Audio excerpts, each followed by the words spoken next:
India में हमें बचपन से एक बात सिखाई जाती है।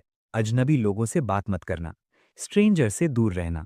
हमारे दरवाजे पर अगर कोई अनजान आदमी आ जाए तो हम डबल लॉक लगा लेते हैं। हमारी सोसाइटी का सबसे बड़ा रूल है, ट्रस्ट सिर्फ फैमिली और दोस्तों पर करो, बाकी दुनिया खतरनाक है। लेकिन इमेजिन कीजिए एक लड़के को जो बेरोजगार है, जिसके पास रेंट देने के पैसे नहीं हैं, और वो दुनिया का सबसे बड़ा बिजनेस आइडिया लेकर आता है। और वो आइडिया क्या है? अपने घर का दरवाजा खोलो और किसी अनजान आदमी को अपने बिस्तर पर सुला दो। अगर आप अपने पापा को ये आइडिया बताते तो वो शायद आपको घर से निकाल देते। दुनिया के बड़े बड़े इन्वेस्टर्स ने यही कहा था। उन्होंने कहा, ये दुनिया का सबसे बकवास आइडिया है, कोई पागल ही होगा जो किसी स्ट्रेंजर के घर में सोएगा।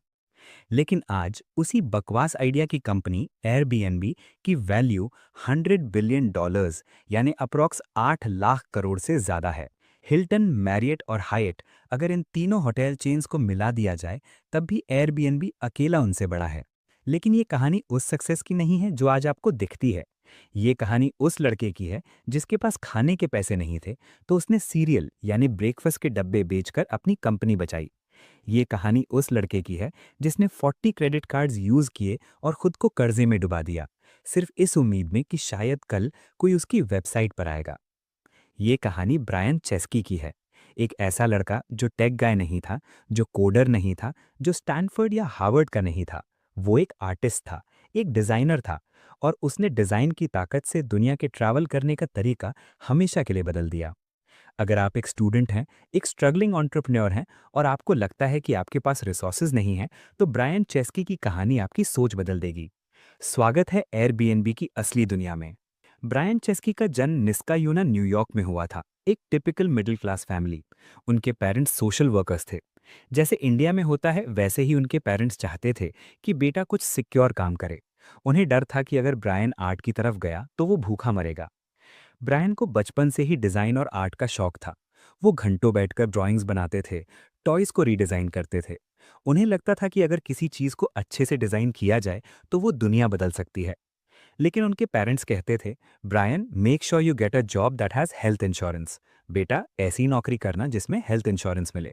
उन्हें लगता था आर्टिस्ट बनने का मतलब है बेरोजगारी। प्रेशर में आकर ब्रायन ने Rhode Island school of design join किया। ये दुनिया के बेस्ट डिज़ाइन स्कूल्स में से एक है, लेकिन ये कोई बिजनेस स्कूल नहीं था। वहाँ कोडिंग नहीं सिखाई जाती थी, वहाँ पेंटिंग और स्केचिंग सिखाई जाती थी। यहाँ ब्रायन की मुलाकात एक ऐसे लड़के से हुई जो उनकी जिंदगी बदलने वाला था, जो गैबिया। जो और ब्रायन दोनों अलग थे। जहाँ बाकी आर्ट स्टूडेंट्स शांत और सीरियस थे, ये दोनों हसलर्स थे। उन्होंने कॉलेज में स्पोर्ट्स टीम चलाई, उन्होंने डिज़ाइन प्रोजेक्ट्स में बिजनेस घुसाया। ग्रेजुएशन के दिन ब्रायन को लगा कि अब असली जिंदगी शुरू होगी। उन्होंने जो से कहा, एक दिन हम दोनों मिलकर कंपनी खोलेंगे। जो ने कहा, बिल्कुल। लेकिन जैसा अक्सर होता है, कॉलेज खत्म हुआ और दोनों अपने अपने रास्ते चले गए। रियलिटी ने सपनों को कुचल दिया। ब्रायन को लॉस एंजलिस में एक जॉब मिल गई, एक इंडस्ट्रियल डिजाइन फर्म में। अच्छी सैलरी थी, गाड़ी थी, हेल्थ इंश्योरेंस था, वही सब जो उनके पेरेंट्स चाहते थे। ब्रायन की लाइफ सेट थी। वो सुबह उठते, ट्रैफिक में फंसते, ऑफिस जाते, डिजाइन करते और वापस आते। लेकिन ब्रायन खुश नहीं थे। उन्हें लगता था जैसे वो किसी और की जिंदगी जी रहे हैं। एक दिन वो अपनी गाड़ी में बैठे थे और रियर व्यू मिरर यानी पीछे देखने वाले शीशे में देख रहे थे। उन्हें अचानक एक ख्याल आया, मेरी जिंदगी भी इस शहर की ट्रैफिक जैसी है। सब कुछ स्लो है और मुझे पता है कि आगे क्या होने वाला है। उन्हें लगा कि वो धीरे धीरे मर रहे हैं। उन्हें वो थ्रिल चाहिए था जो एंटरप्रेन्योरशिप में होता है। उसी दौरान जो गैबिया, उनका कॉलेज फ्रेंड, सैन फ्रांसिस्को में था। जो ने ब्रायन को एक पैकेट भेजा। उस पैकेट में एक सीट कुशन था जो उन्होंने डिजाइन किया था।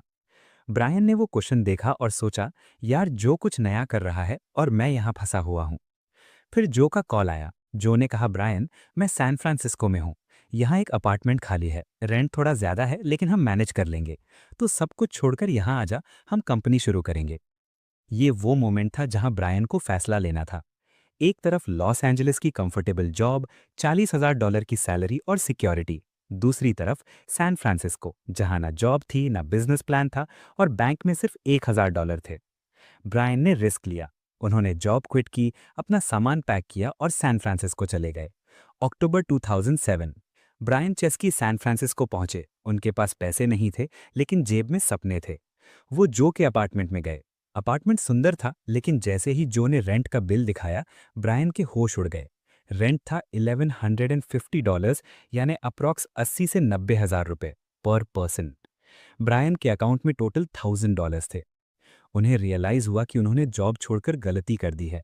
वो अगले महीने का रेंट भी नहीं दे पाएंगे, वो रोड पर आने वाले थे। ये कोई स्टार्टअप आइडिया की शुरुआत नहीं थी, ये सर्वाइवल की शुरुआत थी। ब्रायन और जो अपने लिविंग रूम में बैठे थे, टेंशन में। उन्होंने सोचा कि हम पैसे कैसे कमाएं। उन्होंने देखा कि सैन फ्रांसिस्को में एक बहुत बड़ी डिज़ाइन कॉन्फ्रेंस होने वाली है। शहर के सारे होटल्स फुल हो चुके थे। हिल्टन, मैरियट और हायट, अगर इन तीनों होटल चेन्स को मिला दिया जाए तब भी एयरबीएनबी अकेला उनसे बड़ा है। ब्रायन के दिमाग में एक ट्यूबलाइट जली। उसने जो से कहा, जो हमारे पास एक्स्ट्रा जगह नहीं है, लेकिन हमारे पास एयर मैट्रेसेस हैं, हवा वाले गद्दे। क्यों ना हम उन्हें लिविंग रूम में फुला दें और लोगों को बेड एंड ब्रेकफास्ट ऑफर करें। उन्होंने सोचा कि वो डिज़ाइनर्स को सस्ती जगह देंगे, सुबह नाश्ता देंगे और उन्हें कॉन्फ्रेंस का पास भी दिलवा देंगे। उन्होंने तुरंत एक सिंपल सी वेबसाइट बनाई, airbedandbreakfast.com। कोई फैंसी कोडिंग नहीं, बस एक बेसिक पेज जहां लोग बुकिंग कर सकें। उन्होंने $80 पर नाइट का प्राइस रखा। उन्हें लगा कोई नहीं आएगा, कौन स्ट्रेंजर के लिविंग रूम में एयर मैट्रेस पर सोएगा। लेकिन उनकी किस्मत अच्छी थी, 3 लोग आए। पहले गेस्ट थे अमोल सुरवे, एक इंडियन डिजाइनर। दूसरी थी कैट, एक औरत, और तीसरा था माइकल। जब ये तीनों आए तो ब्रायन और जो डर रहे थे, क्या ये सेफ है, क्या हमें किडनी चोरी होने का डर है। लेकिन जब वो लोग आए तो माहौल बदल गया। वो सिर्फ सोने नहीं आए थे, वो बात करने आए थे। ब्रायन और जो उन्हें शहर घुमाने ले गए। उन्होंने साथ में डिनर किया। जब वो गेस्ट वापस गए तो ब्रायन और जो ने रियलाइज किया कि ये सिर्फ रेंट का जुगाड़ नहीं था, उन्होंने दोस्ती बेची थी, उन्होंने कनेक्शन बेचा था। अमोल ने जाते वक्त ब्रायन से कहा, ब्रायन, ये होटल से बेहतर था, क्योंकि होटल में मैं अकेला होता, यहाँ मुझे दोस्त मिले। उन 3 गेस्ट से उन्होंने $1000 कमाए। रेंट निकल गया। ब्रायन और जो एक्साइटेड थे, उन्हें लगा उन्होंने नेक्स्ट बिग थिंग ढूंढ लिया है। उन्होंने सोचा कि ये आइडिया सिर्फ कॉन्फ्रेंस के लिए क्यों, ये तो पूरी दुनिया में चल सकता है। उन्होंने अपने तीसरे पार्टनर को बुलाया, नेथन ब्लेचारसिक को। नेथन एक जीनियस कोडर था, वो ब्रायन और जो का पुराना रूममेट था। ब्रायन डिजाइनर, जो डिजाइनर और नेथ इंजीनियर। ये थी एयरबीएनबी की फाउंडिंग टीम। लेकिन असली स्ट्रगल अब शुरू होने वाली थी। उन्होंने सोचा कि जैसे ही वो वेबसाइट लॉन्च करेंगे, लोग दौड़ते हुए आएंगे। उन्होंने SXXW, south by southwest festival में लॉन्च किया। रिजल्ट 0। सिर्फ 2 बुकिंग्स आईं, और वो भी उनके दोस्तों ने की थी। कोई भी इस आइडिया को सीरियस नहीं ले रहा था। इन्वेस्टर्स कह रहे थे कि अगर मैं किसी स्ट्रेंजर के घर में जाऊंगा तो वो मुझे मार देगा, और अगर मैं किसी स्ट्रेंजर को अपने घर बुलाऊंगा तो वो मेरा घर लूट लेगा। ट्रस्ट का इशू सबसे बड़ा था। 2008 का साल था। अमेरिका में रिसेशन यानी मंदी आ गई थी। लोगों के पास पैसे नहीं थे। ब्रायन और जो के पास भी पैसे खत्म हो गए थे। वेबसाइट से कोई रेवेन्यू नहीं आ रहा था। उन्हें लगा कि शायद आइडिया गलत है। उन्होंने सोचा कि लोग स्ट्रेंजर के घर में नहीं सोना चाहते। शायद हमें रूममेट्स ढूंढने वाली वेबसाइट बनानी चाहिए। उन्होंने पिवट किया, लेकिन वो भी फेल हो गया। वो वापस एयर बेड एंड ब्रेकफास्ट पर आए। अब हालत ये थी कि उनके पास खाने के पैसे नहीं थे। इन्वेस्टर्स मीटिंग के लिए मना कर रहे थे। ब्रायन चेस्की, जो कुछ महीने पहले एक अच्छी जॉब में था, अब अपने दिन क्रेडिट कार्ड कंपनी से छुपने में बिता रहा था। उन्होंने एक क्रेडिट कार्ड लिया, उससे $20,000 निकाले। फिर दूसरा कार्ड लिया, उससे पहले वाले का बिल भरा। ऐसे करते करते उन्होंने 40 क्रेडिट कार्ड्स जमा कर लिए। उन्होंने उन कार्ड्स को एक बाइंडर में रखा था, जैसे लोग बेसबॉल कार्ड्स रखते हैं। टोटल कर्जा $30,000, अप्रॉक्स 25 लाख रुपए। ब्रायन रात को सोते वक्त सोचते थे, अगर ये फेल हुआ तो मैं जेल जाऊंगा या पूरी जिंदगी ये कर्जा उतारता रहूंगा। अगस्त 2008 आया। बराक ओबामा और जॉन मैकैन के बीच इलेक्शन होने वाला था। Democratic national convention DNC Denver में होने वाला था। 80,000 लोग आने वाले थे, लेकिन होटल रूम्स सिर्फ 27,000 थे। ब्रायन ने सोचा, ये हमारा आखिरी मौका है। उन्होंने न्यूज़ चैनल्स को ईमेल करना शुरू किया। होटल्स नहीं है, air bed and breakfast use करो। CNN ने उनका इंटरव्यू लिया। अचानक वेबसाइट पर ट्रैफिक आया। 800 बुकिंग्स हो गईं। उन्हें लगा वो जीत गए। लेकिन जैसे ही कॉन्फ्रेंस खत्म हुई, ट्रैफिक 0 हो गया। ये एक टेम्पररी स्पाइक था। कंपनी फिर से मरने लगी। इन्वेस्टर्स अभी भी कह रहे थे, मार्केट छोटा है, ये बिजनेस नहीं बन सकता। ब्रायन और जो डिप्रेशन में जाने वाले थे। उन्हें लगा कि अब बंद करने का वक्त आ गया है। पैसे खत्म, उम्मीद खत्म। तभी ब्रायन के दिमाग में एक अजीब आइडिया आया। उन्होंने सोचा, हम एयरबीएनबी से पैसा नहीं कमा पा रहे, तो क्यों ना हम कुछ और बेचें ताकि एयरबीएनबी को फंड कर सकें। उन्होंने इलेक्शन का फायदा उठाने का सोचा। उन्होंने डिसाइड किया कि वो सीरियल के डब्बे बनाएंगे। उन्होंने एक आर्टिस्ट दोस्त से बॉक्सेस डिज़ाइन करवाए। एक बॉक्स का नाम रखा ओबामा ओज, बराक ओबामा के लिए, और दूसरे का नाम रखा कैप्टन मैकैन्स, जॉन मैकैन के लिए। ये कोई टेक स्टार्टअप का काम नहीं था, ये एक दुकान वाले का काम था। ब्रायन और जो सुपरमार्केट गए, सबसे सस्ता सीरियल खरीदा, फिर वो कार्डबोर्ड बॉक्सेस प्रिंट करवा कर लाए और अपने किचन में बैठकर ग्लू गन यानी गोंद से उन बॉक्सेस को चिपकाया और उनमें हाथ से सीरियल भरा। उन्होंने 1000 बॉक्सेस बनाए। उन्होंने सोचा हम इन्हें $40 यानी अप्रॉक्स $3000 पर बॉक्स बेचेंगे। लोगों ने कहा तुम पागल हो, कौन $40 का सीरियल खरीदेगा? लेकिन ब्रायन ने मीडिया को भेजा, न्यूज़ चैनल्स ने दिखाया, और बिलीव इट और नॉट, वो सारे बॉक्सेस बिक गए। उन्होंने $30,000 कमाए। उस पैसे ने एयरबीएनबी को मरने से बचा लिया। जिसके पास रेंट देने के पैसे नहीं थे, उसने सीरियल बेचकर कंपनी चलाई। जब ब्रायन की मम्मी ने पूछा, बेटा तुम वहाँ सैन फ्रांसिस्को में क्या कर रहे हो, क्या तुम्हारी वेबसाइट चल रही है, तो ब्रायन ने झूठ नहीं बोला, लेकिन सच भी नहीं बताया। उन्हें शर्म आ रही थी कि वो एक सीरियल सेल्समैन बन गए हैं। लेकिन ये सीरियल बॉक्सेस ही थे जिन्होंने उन्हें उनके पहले बड़े इन्वेस्टर तक पहुंचाया। पॉल ग्राहम, जो वाई कॉम्बिनेटर यानी दुनिया का सबसे बड़ा स्टार्टअप एक्सेलरेटर चलाते हैं, उन्होंने शुरू में एयरबीएनबी को रिजेक्ट कर दिया था। उन्होंने कहा था आइडिया बेकार है। लेकिन जब ब्रायन ने इंटरव्यू के एंड में वो ओबामा ओस का डब्बा निकाला और पॉल को दिया और पूरी कहानी सुनाई कि कैसे उन्होंने गोंद से ये डब्बे चिपकाए हैं, पॉल ग्राहम हैरान रह गए।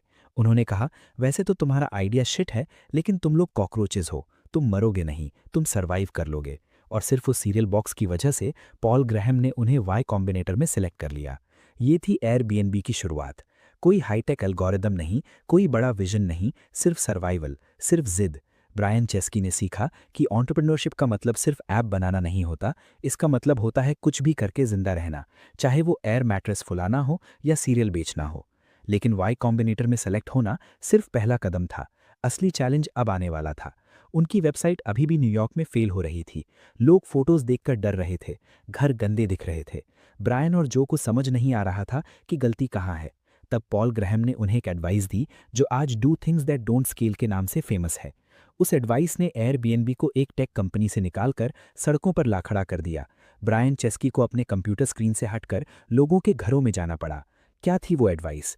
कैसे ब्रायन ने न्यूयॉर्क के हर होस्ट के दरवाजे पर जाकर खुद फोटोज खींची, कैसे उन्होंने ट्रस्ट का प्रॉब्लम सॉल्व किया, और कैसे एक $100 बिलियन की कंपनी का नींव प्रोफेशनल फोटोग्राफी पर रखा गया, ये हम देखेंगे अब। इमेजिन कीजिए आप सिलिकॉन वैली में हैं।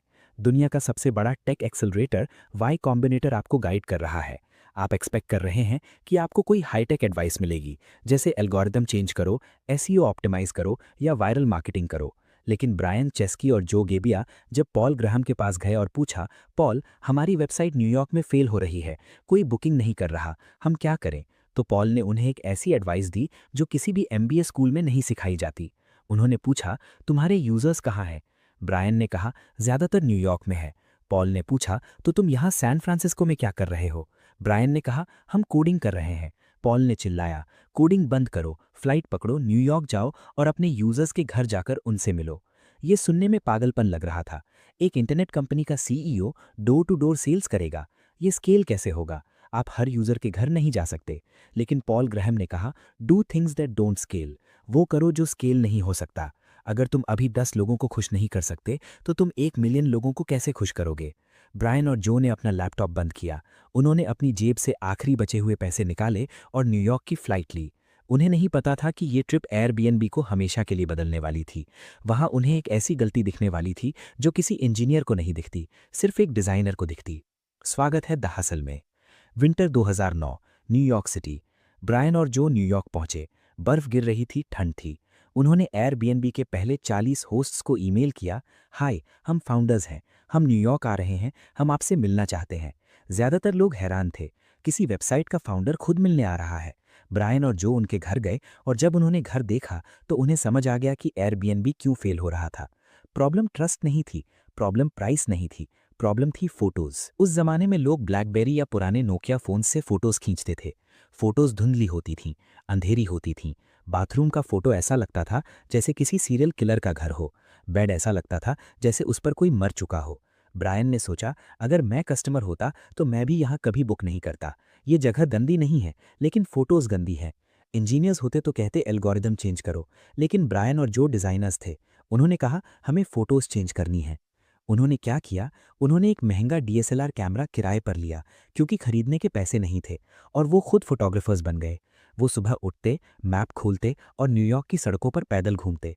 वो होस्ट के घर जाते, उन्हें कहते हटिए हम फोटोज खींचते हैं। वो बेडशीट्स ठीक करते, कर्टन्स खोलते ताकि रोशनी आए, एंगल सेट करते। वो एक एक घर को मैगजीन कवर की तरह शूट करते। रात को वापस आकर वो फोटोशॉप में फोटोज एडिट करके वेबसाइट पर अपलोड करते। ये काम स्केलेबल नहीं था। आप पूरी दुनिया के घरों में जाकर फोटो नहीं खींच सकते, लेकिन इसका असर जादू जैसा हुआ। जिनके घर पहले डंजन यानी काल कोठरी लग रहे थे, अब वो बुटीक होटल लग रहे थे। एक हफ्ते के अंदर न्यूयॉर्क की रेवेन्यू $200 से बढ़कर $400 हो गई, डबल। फिर $800, फिर $1600। ब्रायन की आंखों में आंसू आ गए। 8 महीने से वो स्ट्रगल कर रहे थे, कोडिंग कर रहे थे, मार्केटिंग कर रहे थे, कुछ काम नहीं किया। लेकिन अच्छी फोटोज ने गेम पलट दिया। उन्होंने सीखा, design is not just how it looks, it is how it works. इसी ट्रिप के दौरान उन्हें एक और बड़ा लेसन मिला। वो एक होस्ट के घर रुके जो बैरी मैनिलोन का ड्रमर था। उसका अपार्टमेंट छोटा था लेकिन उसका दिल बड़ा था। जब ब्रायन वहाँ सुबह उठे तो होस्ट ने उन्हें सीरियल नहीं दिया, उसने उन्हें एक एक्सपीरियंस दिया। वो उन्हें न्यूयॉर्क के उन बार्स में ले गया जहाँ टूरिस्ट्स नहीं जाते। उसने उन्हें वो स्टोरी सुनाई जो किसी गाइड बुक में नहीं थी। ब्रायन को रियलाइज़ हुआ कि हम सिर्फ सस्ता रूम नहीं बेच रहे, हम बिलोंगिंग बेच रहे हैं। होटल में आप टूरिस्ट होते हैं, एयरबीएनबी में आप लोकल होते हैं। ये रियलाइजेशन एयरबीएनबी का कोर मिशन बन गया, बिलोंग एनीवेयर। लेकिन रेवेन्यू बढ़ने के बावजूद एयरबीएनबी अभी भी खतरे में था। उन्हें इन्वेस्टर्स चाहिए थे ताकि वो टीम बढ़ा सकें। वाई कॉम्बिनेटर का डेमो डे आ रहा था। सिलिकॉन वैली के सारे बड़े इन्वेस्टर्स वहाँ थे। ब्रायन और जो ने अपनी पिच तैयार की। उन्होंने दिखाया कि कैसे उनका रेवेन्यू ग्राफ, जो अब तक फ्लैट था, अब ऊपर जा रहा है। सबसे बड़ा इन्वेस्टर जिससे वो मिलना चाहते थे वो थे Fred Wilson, Union Square Ventures के फाउंडर। फ्रेड विल्सन ने ट्विटर, टम्बलर, जिंगा जैसी कंपनीज में इन्वेस्ट किया था। वो माइडस टच वाले आदमी थे। अगर फ्रेड ने हाँ बोल दिया तो बाकी सब लाइन लगा लेंगे। ब्रायन फ्रेड के ऑफिस गए, उन्होंने पिच दी, उन्होंने वो ओबामा ओस का सीरियल का डब्बा भी दिखाया। फ्रेड ने डब्बा देखा और कहा, ये क्यूट है, लेकिन तुम्हारा business model, I don't see it. Fred ने कहा, देखो अगर मैं ट्रैवल करूंगा तो मैं होटल में रुकूंगा, मैं किसी स्ट्रेंजर के घर क्यों रुकूंगा? और अगर मैं अपना घर किसी स्ट्रेंजर को दूंगा तो वो तोड़-फोड़ करेगा। ये आइडिया छोटा है, ये नीश मार्केट है। फ्रेड विल्सन ने एयरबीएनबी को रिजेक्ट कर दिया। उस वक्त एयरबीएनबी की वैल्यूएशन $1.5 मिलियन थी। आज $100 बिलियन है। फ्रेड विल्सन ने बाद में अपने ब्लॉग पर लिखा, I missed Airbnb because I couldn't see past the air mattress. मतलब मैंने एयरबीएनबी को इसीलिए मिस किया क्योंकि मैं एयर मैट्रेस के आगे देख ही नहीं पाया। ये हिस्ट्री का सबसे महंगा नो था। लेकिन फ्रेड अकेले नहीं थे। ब्रायन ने 7 इन्वेस्टर्स को पिच किया, 5 ने मना कर दिया, 2 ने रिप्लाई ही नहीं किया। एक इन्वेस्टर ने तो मीटिंग के बीच में उठकर स्मूदी ऑर्डर की और चला गया। ब्रायन टूट चुके थे। उन्हें लगा शायद फ्रेड सही कह रहे हैं, शायद ये आइडिया सिर्फ हिपीज के लिए है। लेकिन तभी वाई कॉम्बिनेटर के पॉल ग्राहम ने उन्हें सेकोया कैपिटल के पास भेजा। सेकोया वही फर्म है जिसने एप्पल, गूगल और व्हाट्सएप बनाया। सिकोया के पार्टनर ग्रेग मैकडू ने ब्रायन की पिच सुनी। उन्होंने नंबर्स देखे, उन्होंने वो हॉकी स्टिक ग्रोथ देखी जो फोटोज बदलने के बाद आई थी, और सबसे बड़ी बात, उन्होंने ब्रायन और जो का डेस्परेशन देखा। वो लड़के जिन्होंने कंपनी बचाने के लिए सीरियल बेचा था, वो आसानी से हार नहीं मानने वाले थे। सिकोया ने कहा, हम इन्वेस्ट करेंगे। उन्होंने $600,000 यानी अप्रॉक्स 4-5 करोड़ रुपीस का चेक दिया। ये एयरबीएनबी की पहली असली फंडिंग थी। ब्रायन और जो कल तक क्रेडिट कार्ड के कर्जे में थे, अब मिलियनेयर बनने की राह पर थे। लेकिन फंडिंग मिलने का मतलब सक्सेस नहीं था। फंडिंग मिलने का मतलब था अब असली जंग शुरू होगी। अब उन्हें न्यूयॉर्क से बाहर निकलना था, उन्हें यूरोप जाना था, और सबसे बड़ी मुसीबत, उन्हें एक कॉपी कैट से लड़ना था। जर्मनी में एक कंपनी थी विमडू। उन्होंने एयरबीएनबी का पूरा वेबसाइट कॉपी कर लिया था। Same design, same colour, same logo, और उनके पास एयरबीएनबी से ज्यादा पैसा था। विमडू के फाउंडर्स सैमवर ब्रदर्स रूथलेसनेस के लिए मशहूर थे। वो अमेरिकन स्टार्टअप्स को कॉपी करते थे और फिर उन्हें फोर्स करते थे कि वो उन्हें खरीद लें। विमडू ने ब्रायन को धमकी दी, या तो हमें खरीद लो या हम तुम्हें यूरोप में खत्म कर देंगे। ब्रायन डर गए। एयरबीएनबी अभी छोटा था, अगर वो यूरोप हार गए तो वो ग्लोबल कंपनी नहीं बन पाएंगे। ब्रायन ने अपने मेंटर पॉल ग्राहम से पूछा, क्या हमें उन्हें खरीद लेना चाहिए? पॉल ने कहा, नहीं, मर्सनरीज यानी पैसे के लिए लड़ने वाले कभी मिशनरीज यानी मिशन के लिए लड़ने वालों को नहीं हरा सकते। ब्रायन ने डिसाइड किया, हम उन्हें नहीं खरीदेंगे, हम उनसे लड़ेंगे। ये जंग एयरबीएनबी की हिस्ट्री की सबसे खतरनाक जंग थी। ब्रायन ने अपनी पूरी टीम को यूरोप भेज दिया। उन्होंने कहा, हमें हर होस्ट से मिलना है, हमें हर घर की फोटोज खींचनी है, हमें कम्युनिटी बनानी है। विमडू के पास पैसा था, लेकिन एयरबीएनबी के पास कल्चर था। विमडू के सेल्स एजेंट फोन पर चिल्लाते थे। एयरबीएनबी के एम्प्लॉइज होस्ट के घर जाकर कॉफी पीते थे। 6 महीने के अंदर एयरबीएनबी ने विमडू को क्रश कर दिया। विमडू का मार्केट शेयर गिर गया।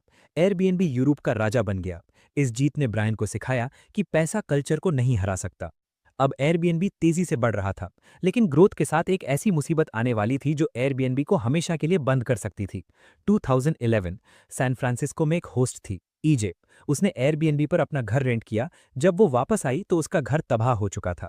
दीवारों में छेद थे, सारे कीमती सामान चोरी हो गए थे, कपड़े जला दिए गए थे। ये एयरबीएनबी का पहला मेजर सेफ्टी क्राइसिस था। मीडिया ने इसे पकड़ लिया। हेडलाइंस थी, Airbnb is dangerous, stranger in your house will destroy everything. लोग डर गए, बुकिंग्स कैंसिल होने लगी। ब्रायन को लगा सब खत्म। उनके एडवाइजर्स ने कहा, चुप रहो, लीगल टीम को हैंडल करने दो, माफी मत मांगो वरना लायबिलिटी बढ़ जाएगी। ब्रायन ने सोचा, क्या मैं एक फेसलेस सीईओ बनना चाहता हूं या मैं इंसान बनना चाहता हूं? ब्रायन ने वही किया जो उनके दिल ने कहा। उन्होंने लॉयर्स की बात नहीं मानी। उन्होंने एक ब्लॉग पोस्ट लिखा, वी मेस्ड अप, मतलब हमसे गलती हुई। और उन्होंने अनाउंस किया $50,000 होस्ट गारंटी, मतलब अगर कोई गेस्ट आपका घर तोड़ता है तो एयरबीएनबी $50,000 तक का नुकसान भरेगा। ये डिसीजन फाइनेंशियली रिस्की था। अगर 100 लोग क्लेम करते तो एयरबीएनबी बैंकरप्ट हो जाता।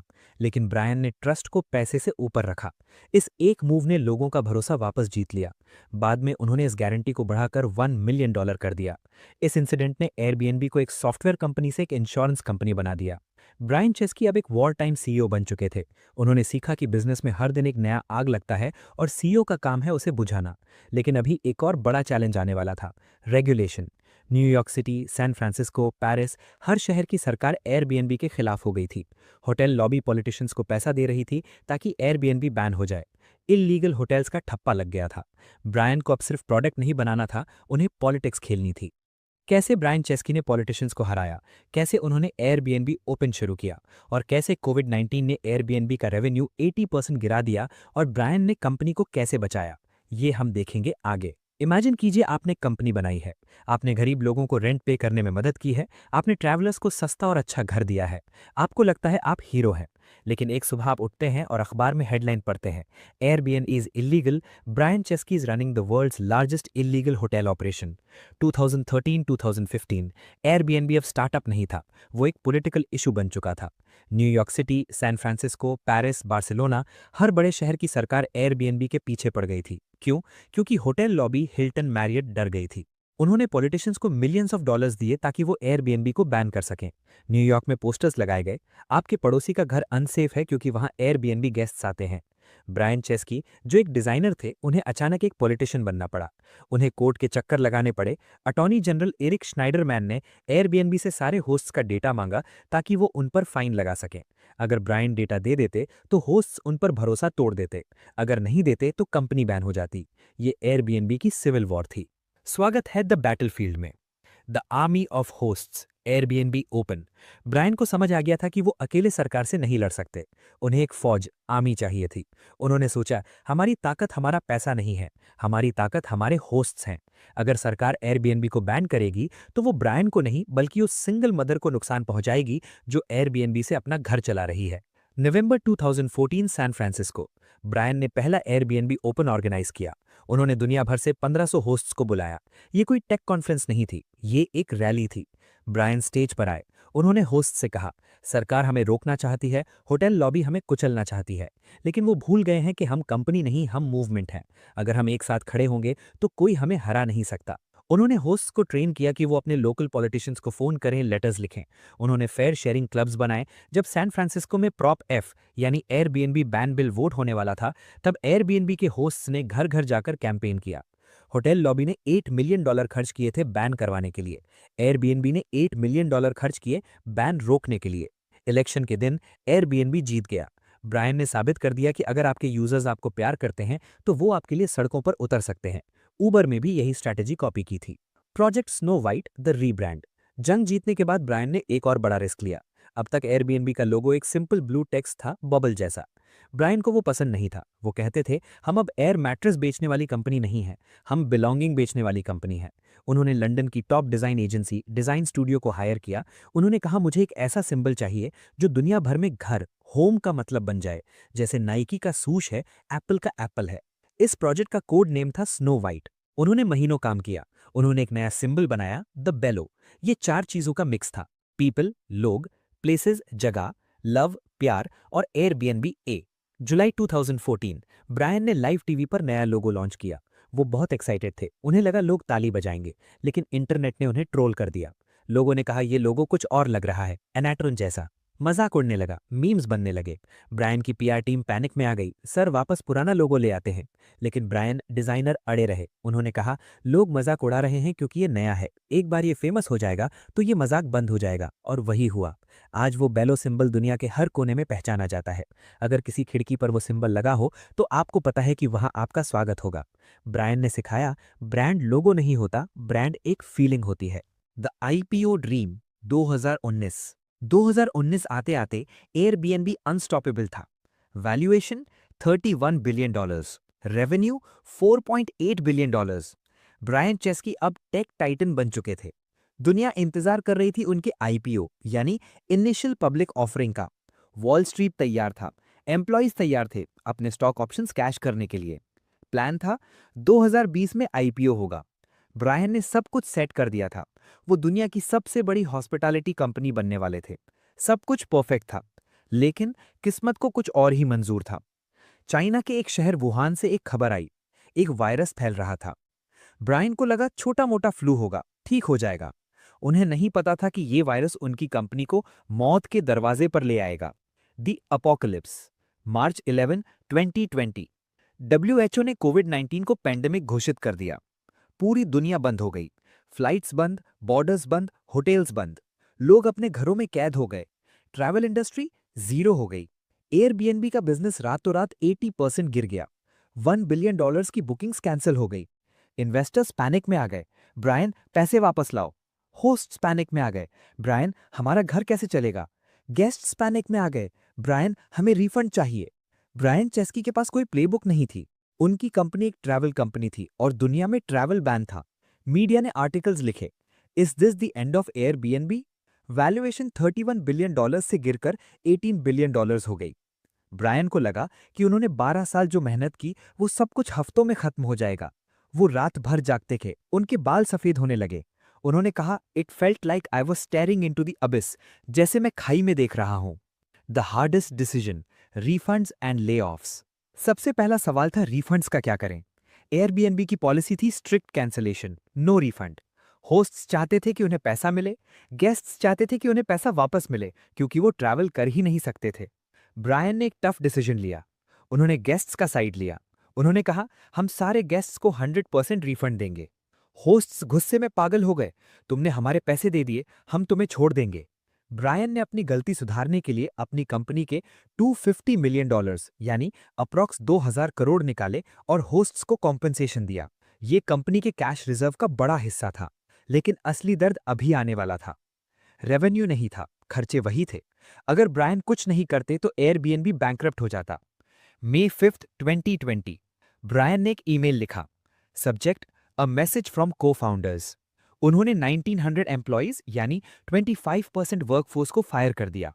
ये उनकी जिंदगी का सबसे मुश्किल दिन था, लेकिन ब्रायन ने इसे कॉर्पोरेट तरीके से नहीं किया। उन्होंने जूम पर सबके सामने रोते हुए बात की। उन्होंने निकलने वाले एम्प्लॉइज को 14 वीक्स की सैलरी दी, 1 साल का हेल्थ इंश्योरेंस दिया, उन्हें अपना लैपटॉप रखने दिया और उनके लिए एक अलुमनाई डायरेक्टरी बनाई ताकि दूसरी कंपनीज उन्हें हायर कर सकें। दुनिया ने देखा कि ब्रायन चेस्की ने फायरिंग भी एम्पथी यानी इंसानियत के साथ की। जिन्होंने जॉब खोई उन्होंने भी ब्रायन को गाली नहीं दी। उन्होंने कहा आई लव एयरबीएनबी। इसने ब्रायन को लीडर बना दिया। The pivot, local travel. अब कंपनी छोटी हो गई थी, लेकिन बिजनेस कैसे बचाएं? ब्रायन ने डेटा देखा। उन्होंने देखा कि लोग फ्लाइट्स नहीं ले रहे, लेकिन लोग कार से ट्रैवल कर रहे हैं। लोग शहर से दूर गांव में, पहाड़ों में जाना चाहते हैं ताकि वो सोशल डिस्टेंस कर सकें। ब्रायन ने सोचा ट्रैवल खत्म नहीं हुआ है, ट्रैवल बदल गया है। उन्होंने पूरी वेबसाइट का एल्गोरिथम बदल दिया। पहले होम पेज पर दिखता था पेरिस, लंदन, टोक्यो। अब दिखने लगा नियर यू यानी आपके आसपास। उन्होंने लॉन्ग टर्म स्टेज को प्रमोट किए, वर्क फ्रॉम होम के लिए। लोगों ने एयरबीएनबी पर महीनों के लिए घर बुक करना शुरू कर दिया। लोग वर्क फ्रॉम होम नहीं, वर्क फ्रॉम एनीवेयर करने लगे। रिजल्ट, जून 2020 आते आते बुकिंग्स वापस आने लगी। जुलाई में बुकिंग्स ने ऑल टाइम हाई टच किया। दुनिया हैरान थी। जिसको 2 महीने पहले डेड घोषित किया गया था, वो कंपनी रिकॉर्ड तोड़ रही थी। एयरबीएनबी ने होटल्स को हरा दिया, क्योंकि होटल्स में वायरस का डर था, लेकिन एयरबीएनबी में आप अकेले रहते थे। द ग्रेटेस्ट कमबैक, आईपीओ 2020, दिसंबर 10, 2020। वही साल जब एयरबीएनबी मरने वाला था, ब्रायन ने डिसाइड किया, हम आईपीओ लाएंगे। एक्सपर्ट्स ने कहा, तुम पागल हो, पैंडेमिक में ट्रैवल कंपनी का आईपीओ फ्लॉप होगा। ब्रायन ने कहा, हमने दिखाया है कि हम कॉकरोच हैं, हम मरते नहीं हैं। आईपीओ प्राइस सेट हुआ $68, लेकिन जब मार्केट खुला, stock price $146, valuation $100 billion. Brian Chesky, Joe Gebbia और नेट ब्लेचार्की तीनों डेका बिलियनियर्स बन गए। ब्रायन ने लाइव टीवी पर प्राइस देखा, वो बोल नहीं पाए, वो कैमरा के सामने रो पड़े। ये आंसू पैसों के लिए नहीं थे, ये आंसू उस स्ट्रगल के लिए थे, air mattresses, cereal boxes, credit card debts, rejection emails और कोविड क्राइसिस के लिए। एक लड़का जो रेंट नहीं दे पा रहा था, आज दुनिया की सबसे बड़ी हॉस्पिटैलिटी कंपनी का मालिक था। The ultimate blueprint for Indian youth. Brian Chesky की कहानी हमें क्या सिखाती है? Step by step lessons. Lesson 1, do things that don't scale. सबसे बड़ा लेसन, शुरुआत में ऑटोमेशन मत ढूंढो, पहले 100 यूजर्स को खुद हाथ से सर्व करो, उनके घर जाओ, उनसे बात करो। ब्रायन ने फोटोज खुद खींची, आप क्या कर सकते हैं? एक्शन, अगर आप ऐप बना रहे हैं तो पहले 50 कस्टमर्स को खुद ऑनबोर्ड करें। लेसन 2, कंस्ट्रेंट इज मैजिक, यानी मजबूरी ही इन्वेंशन है। जब पैसे नहीं थे तब सीरियल बॉक्स आइडिया आया, जब होटल नहीं मिल रहे थे तब एयर मैट्रेस आइडिया आया, जब कोविड आया तब लोकल ट्रैवल आइडिया आया। एक्शन, रोना बंद करो कि पैसे नहीं हैं, सोचो कि बिना पैसे के कैसे करूं। Lesson 3, design is not just looks. Design का मतलब सुंदर दिखना नहीं है, डिजाइन का मतलब है ट्रस्ट क्रिएट करना। एयरबीएनबी ने स्ट्रेंजर के घर में रहना नॉर्मल बना दिया, सिर्फ डिजाइन यानी रिव्यूज, फोटोज, प्रोफाइल्स के जरिए। एक्शन, अपने प्रोडक्ट में ट्रस्ट डिजाइन करो। Lesson 4, start with the problem not the solution. Brian ने ये नहीं सोचा था कि मुझे कंपनी खोलनी है, उन्होंने सोचा था मुझे रेंट देना है। उन्होंने अपनी प्रॉब्लम सॉल्व की और दुनिया की प्रॉब्लम सॉल्व हो गई। Lesson 5, be a cockroach. Investors तुम्हें रिजेक्ट करेंगे, जैसे फ्रेड विल्सन ने किया। दुनिया तुम्हें क्रिमिनल बोलेगी, जैसे न्यूयॉर्क ने बोला। वायरस तुम्हें मारने आएगा, जैसे कोविड। लेकिन अगर तुम कॉकरोच हो जो कभी नहीं मरता, तो तुम जीत जाओगे। जिंदा रहना ही सबसे बड़ी जीत है। The open door. दोस्तों, ब्रायन चेस्की की कहानी हमें बताती है कि अजनबी यानी स्ट्रेंजर्स दुश्मन नहीं होते, वो दोस्त होते हैं जिनसे आप अभी तक मिले नहीं हैं। एक लड़का जिसने ट्रस्ट पर धंधा बनाया, जिसने सीरियल बेचकर कंपनी बचाई, जिसने दिखाया कि अगर आपका वाई स्ट्रांग है तो हाउ अपने आप मिल जाता है। तो आज अगर आपके पास रिसोर्सेज नहीं है, अगर आपके पास सिर्फ एक हवा भरा गद्दा है, तो याद रखिए, शायद वही गद्दा आपको $100 बिलियन तक ले जाए। दरवाजा खोलिए, दुनिया इंतजार कर रही है। जय हिंद।